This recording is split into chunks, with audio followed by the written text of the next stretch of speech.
असी सुहान जागे सुसभावन की सहायूं था कला शतन के कतन पे निगाहों सा सलाम आयो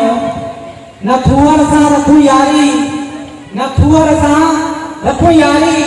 नहीं वरी कटन के ठेकारियों बस राबेर जा नौकर ऐं गुलाबन जा गुलाम आयो हाणे हिते कहिड़े कहिड़े बिरादरनि जा नाला खणा सभु मुंहिंजे लाइ मौजिज़ आहिनि ऐं बचाणी फैमिली जी जेका क़यादत वेठी आहे उहा बि मुंहिंजे लाइ मौजिज़ आहे उन्हनि खे ऐं तू पार्टी ज़िले चंडोलिया जो यूनियो सदर वेठो आहे साईं वसीम हकीम ममिरो साहब एॾा जेके बि मुंहिंजा पंहिंजो पार्टी जा दोस्त कारकुन जियाला शहीद भुट्टो जा सीसाई अस्सलाम वालेकुम या दी मदद जिए भुट्टो जिए भुट्टो जिए सैयद सलाम बचाई साहब आओ जिले सदर संजयपाल सताल बचाई जो के तुम सा शुक्रगुजार हैं जो अदना मुकातुन के एज ए काउंसलर के लिए नॉमिनेट करायो जेमें केरा मुझे कौन जा सरवान मोतबर फैमिली का ताल्लुक रखने मुझे क्या भा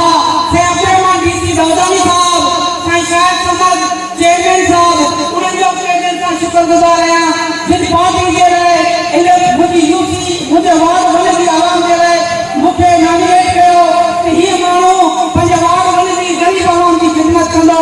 इंशाल्लाह तुम पार्टी तुम्हारे घरवाले तुम पार्टी की क़यादत हमेशा गरीब आवाम का गद बिछी है हमेशा गरीब आवाम की मदद की है हमेशा गरीब आवाम के खुला खुले समझाए बिछी है आओ भी एवे काउंसलर वार्ड वन की आवाम का गद भी अंदोस गद बिछो हो आया तुम पार्टी जो कामरेड आया एरा गैर सकती त्याग असावट कहीं आया रायला बख्शी लिखे है आप पुछा दो उन्हनि दोस्तनि सां जेके चवनि था त रायला आज़ाद बख्शी क्या ठाहे के आई यूसी राखी में छा उन्हें वोट कोन खया उन्हें भी अॼु दिल पार्टी वोट आए उन्हें खयो अॼु उन सां थोड़ा करे दो यूसी राखी में मरना चाहिए मैडम रायला तू किथे आवे तो बाताऊं छो न कयो तू किथे आवे ऐं चवनि था त असां ही राजूरी का ठहिया आहिनि केड़ा राजूरी का आहिनि ॿुधायो इहो राजूरी का आहे राजन जा केड़ा चङा मुखी नंढा घर आहिनि जेके चवनि था राजूरी का कॾहिं जेके राजूरी का न रहण ॾिठो इहो गणतंत्री का आहे गणतंत्री का थी के साबित कंदासीं ऐं तव्हांजी साथ तव्हांजो ताउन तव्हांजो वोट खपे थो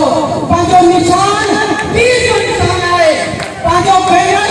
तीर जो बैनर आहे ऐं तीर के ठपो 24 जुलाई ते इन्हनि सिद्धी माण्हू के जेके पंहिंजी अना परस्ती जे लाइ पार्टी छॾे विया आहिनि हलिया पार्टी जा वॾा थोड़ आहिनि पचाणी फैमिली जा इन्हनि माण्हू ते थोड़ आहिनि अरे कभी असां फलंदो छो आयो